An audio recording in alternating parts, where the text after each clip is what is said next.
les amis que Sacha Ketchum alias Sacha Dubourg-Palette pour les intimes, El Famoso, personnage principal, réalise enfin son plus grand rêve, atteigne enfin son plus grand objectif de devenir le plus grand maître Pokémon du monde. Il se pourrait bien que Sacha les amis finisse enfin top 1 devant Tarak. Qui l'eût cru? Vous le savez sûrement déjà si vous suivez bien sûr l'anime Pokémon de la 8G, si vous suivez du coup l'anime Pocket Monster comme les intimes aiment l'appeler, et surtout si tu suis mes reviews analyses toutes les semaines, et si c'est pas le cas, abonne-toi et coche la cloche, on est quand même bientôt 50 000, viens avec nous, on est bien, on rigole, on se tape des barres, c'est le principal. Sacha a pu affronter notamment Tarak dans l'épisode 13 de l'anime Pokémon de la 8G dans un petit match amical où il lui a expliqué un petit peu le 3 trucs sur les Dynamax, le Gigamax pour satisfaire sa requête de faire un petit combat en échange d'un service rendu du coup pour sauver tout le monde. Et on a surtout appris pourquoi Sacha n'était pas convié au World Championship du coup qui a opposé Peter à Tarak en finale, pourquoi Sacha en tant que maître de la ligue d'Alola n'a pas pu participer à ces festivités, tout simplement parce qu'en fait pour intégrer le top 8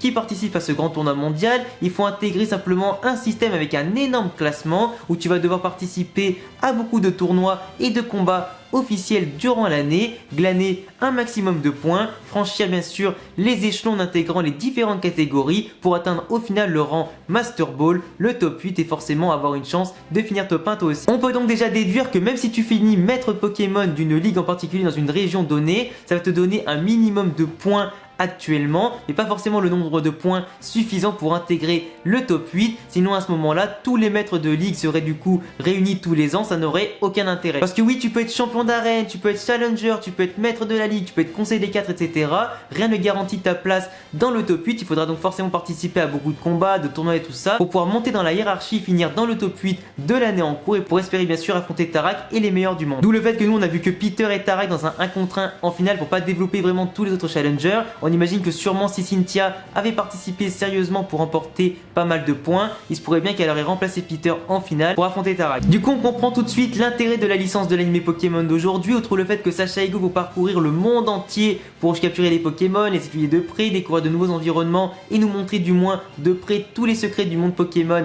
qui les entourent. Ça va notamment permettre à Sacha de parcourir le monde pour affronter plein de dresseurs différents, participer à plein de tournois différents et forcément il y a beaucoup d'enjeux et Sacha va devoir se débrouiller pour finir du moins dans le top 8. Surtout que comme je vous l'ai dit, le fait qu'il ait remporté la ligue d'Alola ça ne va pas forcément beaucoup l'aider, c'est une nouvelle ligue donc elle rapporte peut-être un peu moins de points, il va donc devoir se sortir les doigts du cul pour remporter pas mal de points et montrer enfin ce qu'il vaut aux yeux du monde. Mais pour y arriver surtout il va avoir besoin de quoi déjà, à part d'une paire de balls, il va forcément avoir besoin d'une équipe de malades parce qu'on ne finit pas non plus champion du monde avec une équipe de petits mollusques, n'est-ce pas Sneeze? Il va lui falloir du coup une équipe hyper badass, polyvalente, prête à tout pour affronter un maximum de dresseurs différents, de tournois différents, de régions différentes pour montrer à la face du monde que lui aussi c'est pas un crétin et qu'il peut faire mieux que ça. On va donc avoir les amis déjà un Sacha qui part avec un Pikachu qui n'est pas Dynamaxé mais bien Gigamaxé, ce qui va du coup lui donner un petit avantage de plus, un Dracolos qu'il a capturé dans l'épisode 10 histoire aussi d'avoir une équipe qui part sur de bonnes bases. Et par contre là j'ai mis une petite hypothèse donc que j'en ai pas parlé avant dans ma vidéo de l'équipe de Sacha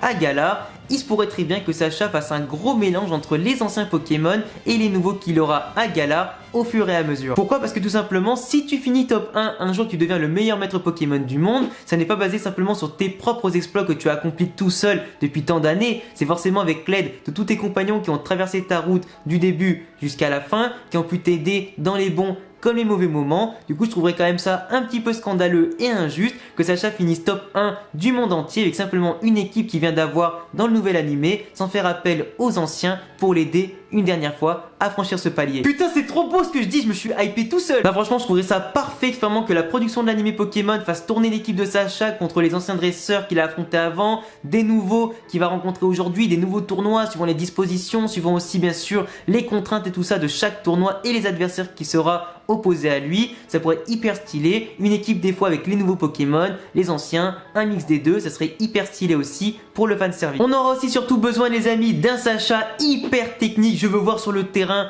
un Sacha aussi puissant qu'il était à l'époque, à Sinnoh, à Kalos et même carrément à Lola parce qu'il a remporté la victoire. À la Ligue Orange, il avait gagné, mais il n'était pas encore au point tactiquement, etc. Aujourd'hui, il faut qu'il se serve de toutes les expériences qu'il a acquises, toutes les victoires, toutes les défaites, etc. pour faire vraiment une équipe de tueurs qui sera décisif à tous les meilleurs moments comme dans les pires, qui pourra en tout cas surmonter toutes les situations, qui pourra s'adapter à toutes les contraintes, tous les déficits en tout cas de type, de situation, tout ce que tu veux. Je veux un Sacha conquérant qui soit en tout cas hyper badass et qui nous fasse rêver dès le début. Comme je l'ai dit, il va participer à beaucoup de tournois dans toutes les régions comme il l'a fait notamment dans l'épisode 7 en allant affronter un petit tournoi à Owen qui ressemblait un petit peu au Battle Frontier. Il a du coup sûrement remporté déjà quelques points, donc il se peut que de manière rétroactive, quand il sera vraiment inscrit pour le World Championship, ça va lui donner quelques points pour sa victoire, notamment dans ce petit tournoi là. Ça va du coup l'aider à avoir un petit palier pour monter petit à petit les échelons, pour lui permettre bien sûr d'atteindre au fur et à mesure le cap tant attendu. Après là par contre je vais mettre une énorme réserve, ce n'est pas parce que tu finis top 1, que tu vas remporter des tournois à gauche à droite,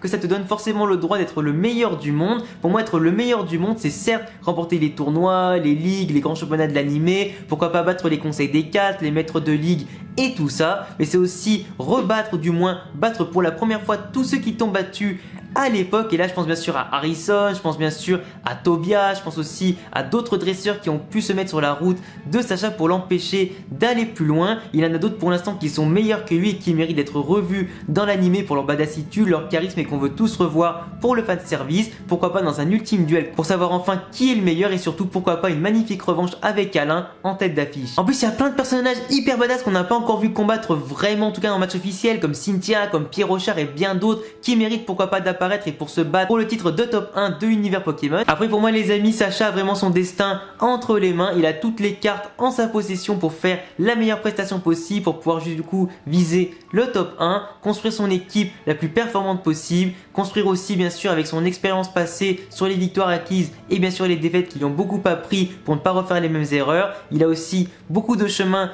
à refaire entre guillemets pour réaffronter pourquoi pas les dresseurs qui l'ont battu à l'époque et pour simplement s'imposer vraiment comme le numéro 1. Maintenant il a perdu contre Tarak en match amical, il va sûrement, comme c'est déjà prédit dans l'animé et les différents dialogues, réaffronter Tarak pour le top 1 cette fois-ci en finale du World Championship, histoire de boucler la boucle et s'imposer vraiment comme le numéro 1. En tout cas les gars, c'est tout pour cette vidéo, j'espère qu'elle vous a plu. Si c'est le cas, laissez-moi un gros pouce bleu, abonnez-vous et cochez la cloche pour davantage de vidéos sur l'anime Pokémon, les jeux, les mangas, les animés et tout ça. Je vous laisserai évidemment me donner vos avis en commentaire, ça m'intéressera beaucoup de tous vous lire les uns après les autres. Vous êtes vraiment de plus en plus nombreux à commenter, donner vos avis et tout ça sur mes vidéos et les sujets que je propose, ça me fait hyper plaisir. Suivez-moi également sur Insta et Twitter, à tous les liens en description. À bientôt les gars pour une prochaine vidéo, ciao.